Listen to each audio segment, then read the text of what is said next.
एक देश के एक सच्चे देशभक्त से मुकाबला करते हुए चोर उचक्के लफुआ बदमाश गुंडा मवाली उग्रवादी ना कि आतंकवादियों से है। वीडियो की शुरुआत ही मैं एक ऐसे सवाल से कर रहा हूं क्योंकि आप लोग ने न्यूज तो देख ही लिया होगा कि कैसे बिहार के पुलिस ने फेक इनकाउंटर किया एक ऐसे इंसान को जो इस भ्रष्टाचार और सिस्टम से थक चुका था। माना कि उसका रास्ता गलत था बट इरादा सही था। पुलिस ने भी इनकाउंटर तब किया जब वो सरेंडर कर दिया था। यह कहानी 28 साल के भरत भूषण तिवारी की। एक ऐसा नाम जो पिछले कुछ दिनों से बिहार के गांवों और सोशल मीडिया पर लगातार चर्चा का विषय बना हुआ है। लोग एक ही सवाल पूछ रहे हैं, अगर कोई युवक सिस्टम से नाराज होकर हथियार उठा ले लेकिन बाद में सरेंडर करने की बात करे तो क्या उसका इनकाउंटर करना जायज माना जा सकता है? क्योंकि भरत भूषण तिवारी कोई बड़ा अपराधी नहीं बताया जा रहा था। वह बीएससी का छात्र था। उसका कोई बड़ा क्रिमिनल रिकॉर्ड सामने नहीं आया। न वह किसी गैंग का हिस्सा था और न ही हिस्ट्री शीटर बदमाश के तौर पर उसकी पहचान थी। बताया जा रहा है कि वह गांव की सड़क, बाढ़ और बिजली जैसी समस्याओं को लेकर आवाज उठा रहा था।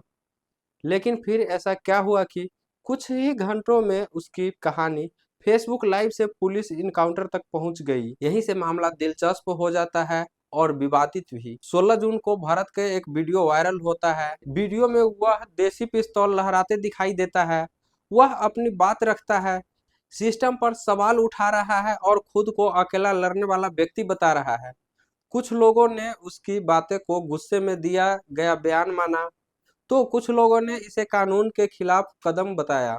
लेकिन वीडियो वायरल होने के बाद पुलिस भी सक्रिय हो जाती है और फिर अगले दिन 17 जून को पुलिस की टीम भारत तक पहुंच जाती है। यहीं से दो अलग अलग कहानी शुरू होती है। पहली कहानी पुलिस की, दूसरी कहानी परिवार और गांव के लोगों की। पुलिस का कहना है कि जब टीम मौके पर पहुंची तो भरत ने फायरिंग शुरू कर दी। पुलिस के मुताबिक चेतावनी देने के बाद भी वह नहीं रुका, इसलिए जवाबी कार्रवाई करनी पड़ी और उसी दौरान उसे गोली लगी। लेकिन परिवार की कहानी बिल्कुल अलग है।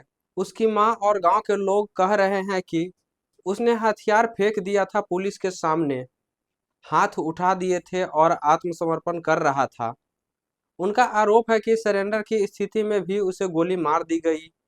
यहीं से पूरा विवाद शुरू होता है, क्योंकि अगर पुलिस की बात सही है तो यह आत्मरक्षा में की गई कार्रवाई हो सकती है। लेकिन अगर परिवार की बात सही निकली तो सवाल बहुत सारे हो जाते हैं। फिर मामला सिर्फ इनकाउंटर का नहीं रह जाता, फिर सवाल कानून और पुलिस की कार्रवाई पर खड़े हो जाते हैं। घटना के बाद घायल भरत को अस्पताल ले जाया गया, पहले स्थानीय अस्पताल, फिर दूसरे अस्पताल और आखिर में पटना पीएमसीएच में इलाज के दौरान उसकी मौत हो गई। मौत की खबर आते ही गांव में गुस्सा फैल गया। लोग सड़क पर उतर आए। परिवार ने इंसाफ की मांग शुरू कर दी। भरत की मां के कई वीडियो सामने आए जिनमें वह अपने बेटे के लिए न्याय की मांग करती दिखाई दी। गांव के लोगों का भी कहना था कि पूरे मामले की निष्पक्षता से जांच होनी चाहिए। लेकिन कहानी यही खत्म नहीं होती, क्योंकि कुछ ही समय बाद एक और सवाल सामने आता है। अगर पुलिस का दावा बिल्कुल सही था तो फिर कार्रवाई में शामिल कुछ पुलिसकर्मियों को सस्पेंड क्यों किया गया? यही वह बिंदु है जहां लोगों के मन में संदेह बढ़ाने लगता है। एक तरफ पुलिस कहती है कि सब कुछ नियमों के अनुसार हुआ, दूसरी तरफ विभागीय कार्रवाई भी दिखाई देती है। तो आम आदमी के मन में सवाल उठाना स्वाभाविक है कि आखिर सच क्या है। इस पूरे मामले में एक और चीज लगातार चर्चा में रही। सोशल मीडिया पर कुछ वीडियो वायरल हुए।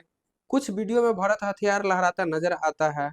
वही कुछ लोगों का दावा है कि दूसरे वीडियो में वह सरेंडर की बात करता दिखाई देता है। यही वजह है कि बहस और तेज हो गई। अब यहाँ एक बात समझना जरूरी है, किसी भी वायरल वीडियो के आधार पर अंतिम निष्कर्ष निकालना आसान नहीं होता, क्योंकि सच्चाई का फैसला वीडियो नहीं, जांच करती है। पोस्टमार्टम रिपोर्ट, फोरेंसिक जांच, गवाहों के बयान और घटना स्थल से मिले सबूत ही असली तस्वीर सामने लाते हैं। और यही वजह है कि आज भी कई लोग पोस्टमार्टम रिपोर्ट और जांच के नतीजों का इंतजार कर रहे हैं। कानून भी इस मामले में कुछ स्पष्ट बातें कहता है। सुप्रीम कोर्ट कई बार कह चुका है कि इनकाउंटर पुलिस का पहला नहीं बल्कि आखिरी विकल्प होना चाहिए। हर इनकाउंटर के बाद स्वतंत्र जांच, एफआईआर और कानूनी प्रक्रिया जरूरी मानी जाती है। अगर जांच में यह साबित हो जाए कि किसी निहत्थे या सरेंडर कर चुके व्यक्ति को मारा गया तो मामला गंभीर कानूनी सवाल खड़े कर सकता है। यही कारण है कि भरत तिवारी केस सिर्फ एक इनकाउंटर केस की कहानी नहीं बन पाया। यह कानून, पुलिस, जवाबदेही और न्याय से जुड़ी बहस बन गया। एक तरफ लोग कह रहे हैं कि हथियार उठाना गलत था, दूसरी तरफ लोग पूछ रहे हैं कि क्या हथियार उठाने की सजा सिर्फ मौत हो सकती है? क्या उसे गिरफ्तार नहीं किया जा सकता था? क्या उसे जिंदा पकड़ना असंभव था? क्या बातचीत का रास्ता खत्म हो चुका था? ये सवाल इसलिए भी उठ रहे हैं क्योंकि भारत में कई बार बड़े बड़े उग्रवादियों और आतंकियों तक को सरेंडर करने की कोशिश की जाती है।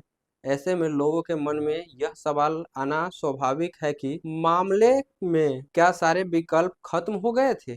आज भी सच्चाई पूरी तरह सामने आना बाकी है, जांच पूरी होनी बाकी है, रिपोर्ट आनी बाकी है और शायद उन्हीं रिपोर्ट से यह साफ होगा कि उस दिन वास्तव में क्या हुआ था।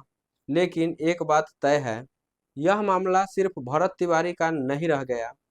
यह सवाल हर नागरिक के लिए महत्वपूर्ण है क्योंकि लोकतंत्र में सबसे बड़ी ताकत सवाल पूछने की होती है और जब किसी घटना को लेकर इतने सारे सवाल मौजूद हो तो जवाब तलाशना भी उतना ही जरूरी हो जाता है। तो दोस्तों, आपकी क्या राय है? कोई व्यक्ति हथियार लेकर सामने हो लेकिन बाद में सरेंडर करने की बात करे तो ऐसे स्थिति में पुलिस की पहली प्राथमिकता क्या होनी चाहिए? गिरफ्तारी या इनकाउंटर? अपनी राय कमेंट में जरूर बताएं। वीडियो पसंद आया हो तो वीडियो को लाइक करें, शेयर करें और चैनल को सब्सक्राइब करें। मैं हूं सुधीर और आप देख रहे थे सुधीर स्कोप। मिलते हैं नेक्स्ट वीडियो में, तब तक के लिए जय हिंद।